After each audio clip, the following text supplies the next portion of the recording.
একদিন কাক দেখল টুনটুনি খুব সুন্দর করে তার বাসা বানিয়েছে। কাকের মনে হিংসা হল।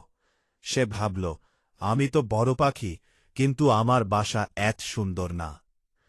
কাক টুনটুনিকে বলল, এই টুনটুনি, তোর বাসা আমাকে দে, না হলে ভেঙে দেব। টুনটুনি ভয় পেল না। সে শান্তভাবে বলল, ঠিক আছে কাক ভাই, কিন্তু আগে তুমি একটু পরিষ্কার হয়ে এসো, তারপর দে। কাক গেল নদীর কাছে মুখ ধুতে। নদী বলল, পাত্র আনো, তাহলে পানি দেব। কাক গেল কুমোরের কাছে পাত্র নিতে। কুমোর বলল, মাটি আনো, তাহলে পাত্র বানাব।